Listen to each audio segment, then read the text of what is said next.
Doctor ortho Ayurvedic oil and capsule. अब दर्द भी घुटने टेकेगा। लखनऊ में मुख्यमंत्री योगी आदित्यनाथ ने उत्तर प्रदेश कृषि विज्ञान कांग्रेस 2026 का किया शुभारंभ।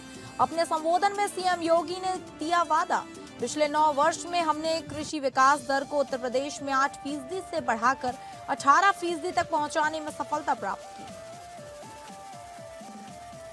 सीएम योगी ने ग्रेटर आगरा परियोजना का किया शुभारंभ। 5,142 करोड़ रुपए की लागत से बनेगी 10 टाउनशिप। सीएम योगी बोले, दूसरा नोएडा बनेगा आगरा। कानपुर किडनी कांड में बड़ी गिरफ्तारी, मुख्य आरोपी डॉक्टर अफजल का ड्राइवर परवेज सैफी गिरफ्तार। आरोपी के कब्जे से करीब 9 लाख रुपए नकद बरामद। अवैध किडनी ट्रांसप्लांट के एवज में मिले रुपए होने के शक।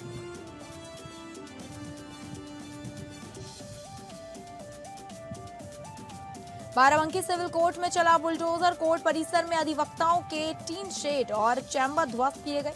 देर रात चले बुलडोजर से अधिवक्ताओं में उबाल, बिना सूचना कार्रवाई पर वकीलों ने किया हंगामा।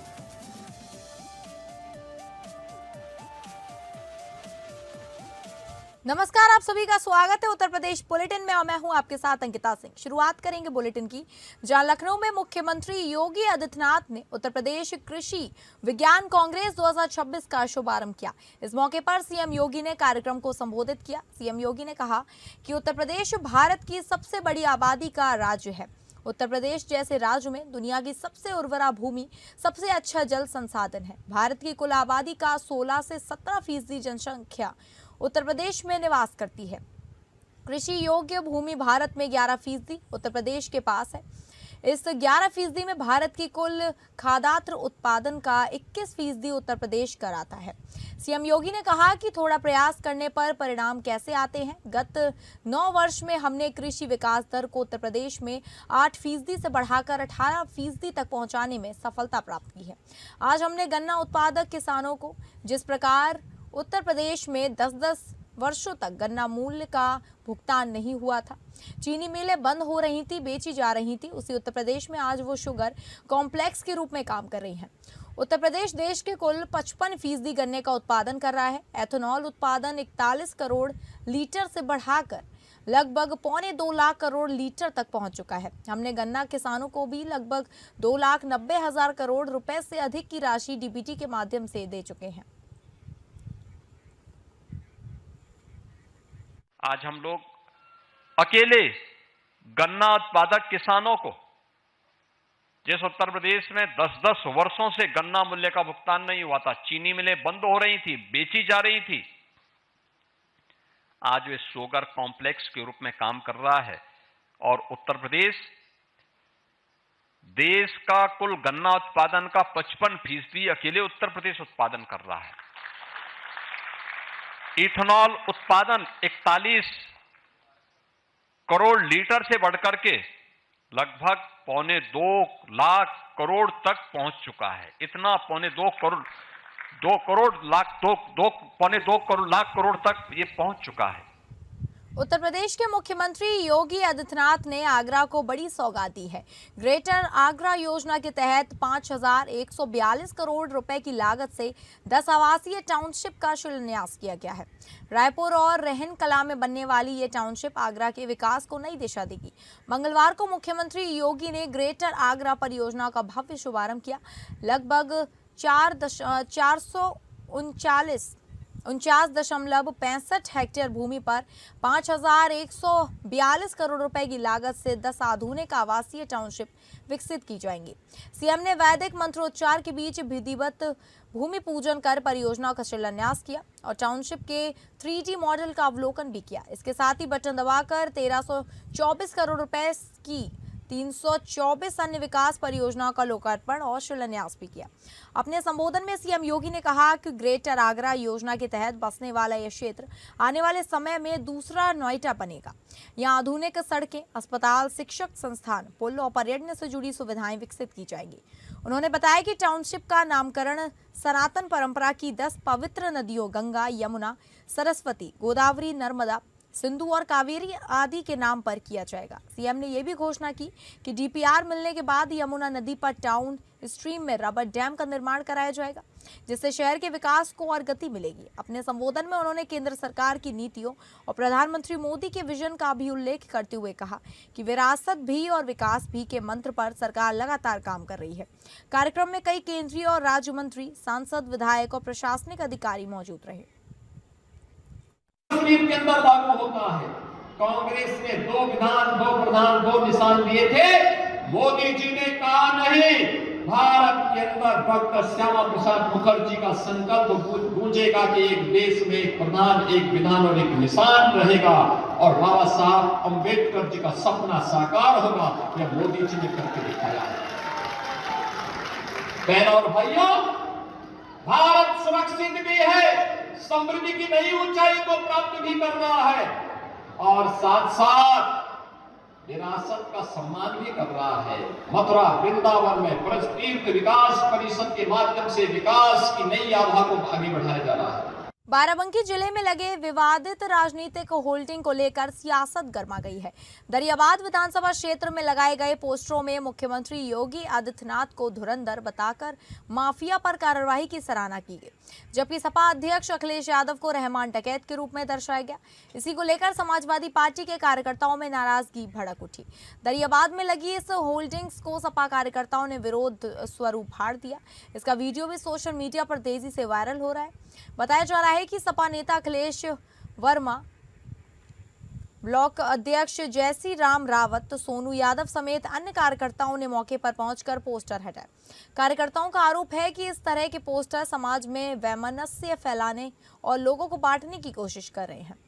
इधर इस मुद्दे पर मंगलवार को हैदरगढ़ क्षेत्र में पहुंचे पंचायती राज एवं अल्पसंख्यक कल्याण मंत्री ओम प्रकाश राजभर ने जब सवाल किया तो उन्होंने सपा पर तीखा हमला बोला। राजभर ने कहा कि जो लोग खुद को लोकतंत्र का रक्षक बताते हैं, पहले उन्हें अपने कार्यकाल का हिसाब देखना चाहिए।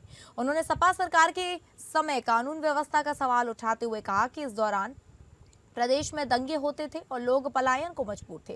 राजभर ने दावा किया कि सपा शासनकाल में बड़ी संख्या में दंगे हुए और कई लोगों की जान गई, जबकि वर्तमान सरकार में अपराधियों पर सख्ती से कार्रवाई हो रही है। उन्होंने कहा कि अब प्रदेश में कानून व्यवस्था मजबूत हुई है और अपराधियों के खिलाफ त्वरित कार्रवाई की जा रही है। फिलहाल दरियाबाद में पोस्टर फाड़े जाने के बाद यह मामला राजनीतिक तूल पकड़ता नजर आ रहा है। एक ओर जहां सपा इसे सामाजिक सौहार्द बिगाड़ने की कोशिश बता रही है, वहीं दूसरी ओर सत्ता पक्ष इसे अपने शासन की उपलब्धियों से जोड़कर पेश कर रहा है। जिले में इस मुद्दे को लेकर सियासी माहौल गर्म बना हुआ है। रक्षक है कि भक्षक है, आप उठा के देखिए। उन्हीं के खाली अखिलेश जी के 5 साल के कार्यकाल, मुजफ्फरपुर में दंगे हो रहे थे, लोग गांव छोड़ के पलायन कर रहे थे और ये सफाई में बैठ के नाच देख रहे थे। एज मुख्यमंत्री यही काम होता है मुख्यमंत्री का। 1000 से ज्यादा दंगे हुए सपा के शासन में 5 साल में।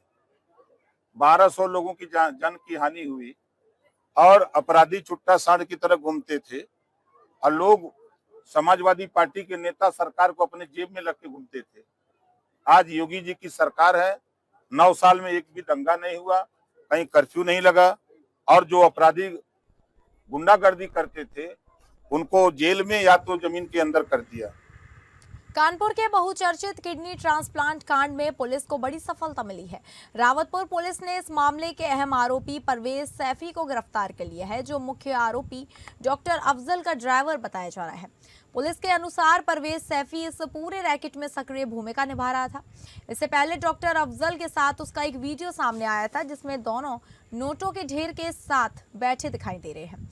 बताया जा रहा है कि यह वीडियो पारुल के ऑपरेशन के बाद मिली रकम के साथ बनाया गया था। जांच में यह भी सामने आया कि परवेज सैफी ने वीडियो कल्याणपुर स्थित एक होटल में शूट किया गया था। पुलिस ने आरोपी के कब्जे से करीब 9 लाख रुपए नकद बरामद किए हैं, जो इस अवैध किडनी ट्रांसप्लांट से जुड़े होने की आशंका है। पुलिस रिकॉर्ड के अनुसार परवेज सैफी एक शातिर अपराधी है और उसके खिलाफ पहले से ही आधा दर्जन से अधिक मुकदमे दर्ज हैं। फिलहाल पुलिस आरोपी से गहन पूछताछ कर रही है और इस किडनी रैकेट से जुड़े अन्य लोगों की तलाश में जुटी है। अधिकारियों का कहना है कि आने वाले समय में इस मामले में और भी बड़े खुलासे हो सकते हैं। कानपुर में बहुचर्चित अवैध किडनी ट्रांसप्लांट कांड में एक नया मोड़ आया है। जिसमें एक कुछ दिनों पहले एक वीडियो वायरल होता है जिसमें अफजल और सैफी दो लोग नजर आते हैं जो कि बेड पर नोटों की गड्डियों को बिखेरे हुए एक वीडियो बनाते हैं, जो कि इन दिनों सोशल मीडिया पर बहुत तेजी से वायरल हो रहा था, जिसको लेकर के कानपुर पुलिस इन लोगों की गिरफ्तारी करने के लिए जगह जगह छापेमारी भी कर रही थी। लेकिन अभी तक ये पुलिस की गिरफ्त से दूर थे और फरार चल रहे थे। लेकिन पुलिस के हाथ एक बड़ी सफलता लगी है, पुलिस ने सैफी को धर दबोचा है जो कि काफी दिनों से फरार चल रहा था। आप देखते हैं कि आगे पुलिस इसमें क्या कुछ खुलासा करने वाली है। एपीएन न्यूज के लिए कुणाल सिंह, कानपुर। कानपुर में किडनी ट्रांसप्लांट सिंडिकेट मामले में बड़ा खुलासा हुआ है। डोनर आयुष और खुद को डॉक्टर बताने वाले आरोपी अली के बीच हुई व्हाट्सएप चैट सामने आई है। चैट में डोनर ऑपरेशन की तारीख पूछ रहा है, जबकि दोनों के बीच पैसों के लेन देन की भी चर्चा हो रही है। इस वायरल स्क्रीनशॉट के सामने आते ही हड़कंप मच गया। मामला सामने आने के बाद पुलिस और स्वास्थ्य विभाग की जांच तेज हो गई और यह चैट पूरे सिंडिकेट के नेटवर्क और अवैध ट्रांसप्लांट रैकेट की परतें खोल सकती है। कानपुर का अवैध किडनी ट्रांसप्लांट बहुचर्चित कांड है। इस मामले को अब साइबर अपराध से जोड़ करके भी देखा जा रहा है, क्योंकि इस मामले में जांच में जो चीजें सामने आ रही हैं उसमें एक चीज सामने आई है जो पूरी तरीके से हिलाकर रख देने वाली है। जिन लोगों से किडनी खरीद फरोख्त की बात की जाती थी, उन लोगों को पहले टेलीग्राम के माध्यम से एक चैनल बनाया गया था, उस पर लोगों को जोड़ा जाता था। उसमें ऐसे लोगों को जोड़ा जाता था, ऐसा तबका शामिल था जो बाहर से पढ़ाई करने के लिए स्टूडेंट्स आते हैं या बहुत गरीब तबके के लोग हैं। इनको पहले एक छोटे छोटे टास्क दिए जाते थे, जिन टास्कों के माध्यम से इन लोगों को थोड़ी बहुत रकम मिलती थी। जब रकम लोगों को प्राप्त होती थी, लोगों का लालच बढ़ता था, तो ये लोगों से बात करते थे कि अगर आपको बड़ा पैकेज चाहिए, ज्यादा पैसों की जरूरत है, तो उसके लिए हमारे पास अलग टास्क है। और उन्हीं टास्कों में शामिल थी किडनी की खरीद और फरोख्त। ये लोग किडनी जिन लोगों से लेते थे, जो लोग यानी कि डोनर थे, उनको 6 से 7 लाख रुपए देने की बात करते थे और उन्हीं किडनियों को फिर अस्पतालों के अन्य लोगों के माध्यम से, अन्य राज्यों से, अन्य जिलों से जोड़ करके ऊंचे दामों में बेचा जाता था। फिलहाल पुलिस अभी इस मामले में पूर्ण रूप से गहनता से जांच कर रही है और हर एक पहलू को खंगाल के देख रही है। अब देखना यह होगा कि अगला पहलू जांच में क्या सामने आता है। एपीएन न्यूज के लिए कुणाल सिंह, कानपुर। बाराबंकी में जिला मुख्यालय स्थित सिविल कोर्ट परिसर में मंगलवार को देर रात उस समय हड़कंप मच गया जब बुलडोजर चलाकर अधिवक्ताओं के टीन शेड और चैम्बर ध्वस्त किए जाने लगे। बिना पूर्व सूचना हुई इस कार्रवाई से वकीलों में भारी आक्रोश फैल गया है और देखते ही देखते बड़ी संख्या में अधिवक्ता मौके पर जुट गए। बताया जा रहा है कि सिविल बार के पास स्थित कई अधिवक्ताओं के टीन शेड और अस्थायी चैम्बर पर बुलडोजर चलाया गया। कार्यवाही के दौरान मलबा हटाने का कार्य भी शुरू कर दिया गया था, लेकिन सूचना मिलते ही मौके पर पहुंचे अधिवक्ताओं ने कड़ा विरोध दर्ज कराते हुए मलबा हटाने का काम रुकवा दिया। बढ़ते विरोध को देखते हुए बुलडोजर को वापस लौटना पड़ा। मामले की गंभीरता को देखते हुए मौके पर पुलिस बल भी तैनात किया गया, जिससे स्थिति को नियंत्रण में रखा जा सके। इस कार्यवाही को लेकर जिला बार एसोसिएशन के अध्यक्ष नरेंद्र वर्मा ने कड़ी नाराजगी जताई है। उन्होंने कहा कि बिना किसी पूर्व संवाद और सूचना के इस तरह की कार्रवाई पूरी तरह अनुचित है। उन्होंने स्पष्ट किया कि इस मुद्दे पर जिला जज से वार्ता कर आगे की रणनीति तय की जाएगी। घटना के बाद देर रात तक कचहरी परिसर में अधिवक्ताओं का जमावड़ा लगा रहा। अधिवक्ता सुनीत अवस्थी, प्रदीप श्रीवास्तव, संजय समेत कई वकीलों ने एकजुट होकर विरोध दर्ज कराया। फिलहाल पूरे कचहरी परिसर में तनावपूर्ण माहौल बना हुआ है।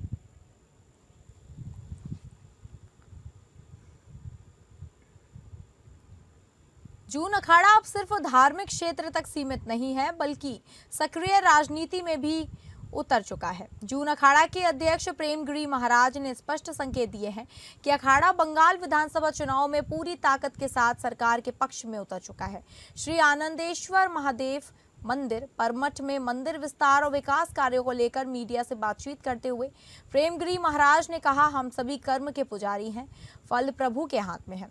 कर्म वेदनी अस्ते या माँ फलेशु कदाचन, इसी महामंत्र के साथ जून अखाड़ा बंगाल चुनाव में उतर चुका है। उन्होंने कहा कि अखाड़ा सरकार के साथ खड़ा होगा और चुनावी मैदान में पूरी शक्ति से सक्रिय रहेगा। वहीं कानपुर स्थित काशी बाबा आनंदेश्वर कॉरिडोर के अधूरे कार्यों और मंदिर प्रशासन द्वारा भक्तों की सुविधाओं को लेकर प्रेमगिरी महाराज ने आश्वासन किया कि जल्द ही मंदिर प्रशासन जून अखाड़े के गुरु मूर्तियों के साथ मिलकर कार्य योजना सरकार के समक्ष रखेंगे। उन्होंने उम्मीद जताई कि सरकार के सहयोग से कॉरिडोर के विस्तार और अधूरे कार्यों को समय से पूरा किया जाएगा। गौरतलब है कि जून अखाड़ा पिछले कुछ समय से सामाजिक और राजनीतिक मुद्दों पर सक्रिय रूप से अपनी बात रखता आ रहा है। बंगाल चुनाव में उसके पीछे उतरने को राजनीतिक गलियारों में अहम संकेत के तौर पर देखा जा रहा है। करुणावतारम संसार सारम भुजगेंद्रहारम सदा वसंतम हृदयान विंदे भवम भवानी सहितम नमामि। बोलो आनंदेश्वर महादेव की। आज मैं सिद्धपीठ महादेव आनंदेश्वर मंदिर कानपुर परमठ में स्थित गंगा जी के तट पर ये जूना अखाड़े की परंपरा से यहाँ पर जो मेहनती व्यवस्था चली आई हुई है, और वो आज से नहीं हजारों वर्ष से हमारे अखाड़े की परंपरा है।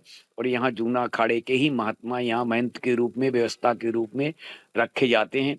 पहले हमारे ब्रह्मलीन महामंडलेश्वर स्वामी श्यामगिरी जी थे, उन्होंने बहुत दिन तक व्यवस्था चलाई। स्वास्थ्य खराब हो गया, न स्वास्थ्य के कारण उन्होंने जूना अखाड़े को सौंप दिया। आज जूना अखाड़ा पूर्ण रूपेण से आनंदेश्वर महादेव की व्यवस्था देख रहा है। अगली खबर का रुख करेंगे, जहां शैक्षिक सत्र दर सत्र स्कूलों द्वारा पुस्तकों के नाम और संस्करण बदलने से अभिभावकों पर बढ़ते आर्थिक बोझ को लेकर एमएल फाउंडेशन ट्रस्ट ने जिलाधिकारी कानपुर नगर को ज्ञापन सौंपा है। संस्था के राष्ट्रीय अध्यक्ष रोहित वर्मा ने बताया कि स्कूल हर साल नई किताबें अनिवार्य कर रहे हैं, जिससे पुरानी पूरी तरह से उपयोगी किताबें बेकार हो जाती हैं और अभिभावकों को भारी आर्थिक दबाव झेलना पड़ता है। ज्ञापन के माध्यम से कहा गया है कि यह प्रक्रिया न केवल संसाधनों की बर्बादी है, बल्कि शिक्षा व्यवस्था की पारदर्शिता पर भी सवाल खड़ा करती है। ट्रस्ट ने मांग की है कि कम से कम 10 सालों तक पाठ्य पुस्तकों के नाम एवं संस्करण एक समान रखे जाएं। इसके साथ ही स्कूलों द्वारा निर्धारित पुस्तक सूची और मूल्यों की जांच के लिए एक निगरानी व्यवस्था स्थापित की जाए, ताकि अभिभावकों को महंगी निजी प्रकाशकों की किताबें खरीदने के लिए बाध्य न किया जाए। रोहित वर्मा ने बताया कि यह मामला सीधे जनता के आर्थिक हितों से जुड़ा हुआ है। उन्होंने जिलाधिकारी से त्वरित कार्यवाही और जनहित में आवश्यक आदेश जारी करने की अपील की है। ज्ञापन देने वालों में संस्था के पदाधिकारी शामिल हैं। कुलदीप सिंह यादव एडवोकेट। हम लोगों ने जो कानपुर जनपद के जितने निजी विद्यालय हैं, वो लोग प्रतिवर्ष नया प्रकाशन, नया संस्करण लागू कर देते हैं बच्चों पर। तो उसके विरोध में हम लोगों ने यह ज्ञापन दिया है कि वो पुस्तकें जो आज इस साल लागू की बेकार हो गई, तो ऐसी प्रकाशन, ऐसे संस्करण को 10 वर्ष तक स्थित किया जाए। उसको सुनिश्चित किया जाए कि 10 वर्ष तक कोई प्रकाशन, कोई किताबें न बदली जाएं, क्योंकि वो किताबें बेकार नहीं होती हैं। वो जो नया बच्चा आएगा वो पढ़ेगा।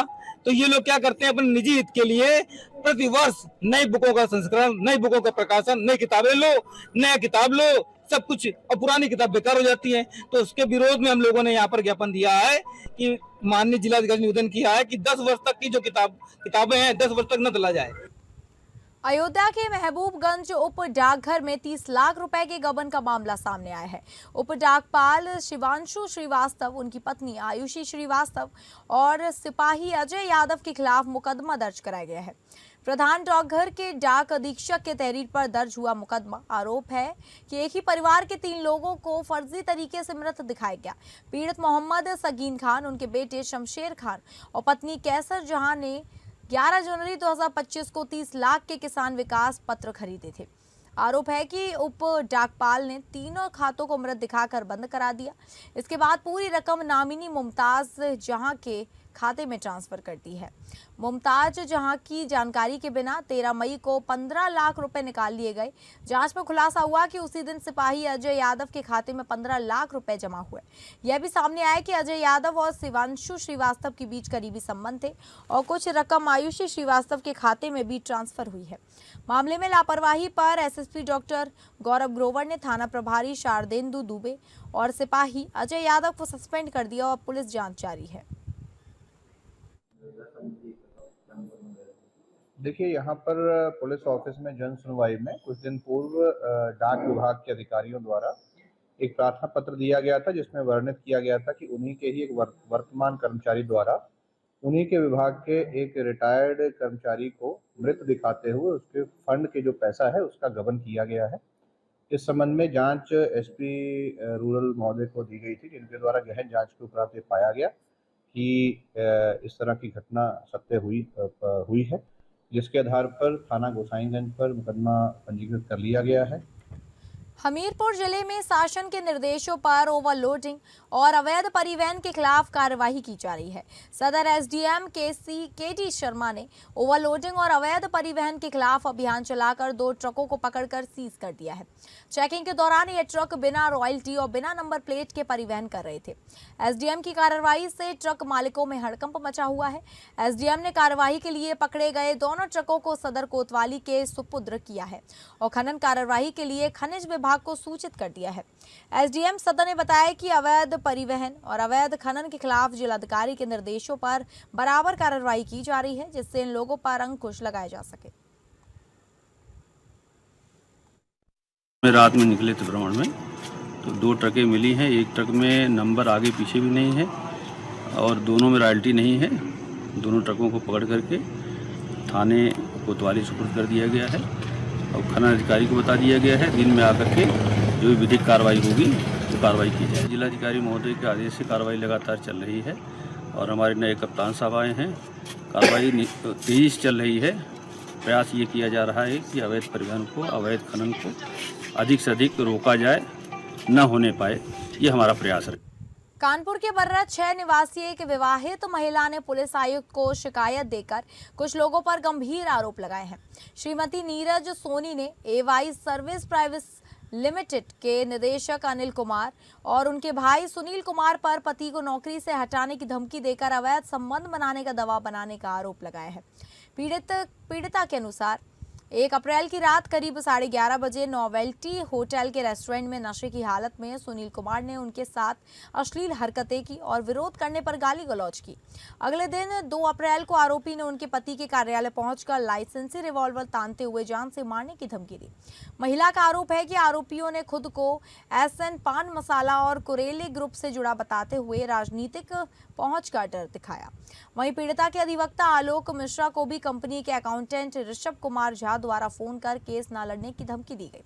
पीड़िता ने अनिल कुमार, सुनील कुमार, मनोज कुमार और ऋषभ कुमार झा के खिलाफ थाना अनवरगंज में एफआईआर दर्ज कर कार्रवाई तथा परिवार और अधिवक्ता की सुरक्षा की मांग की है।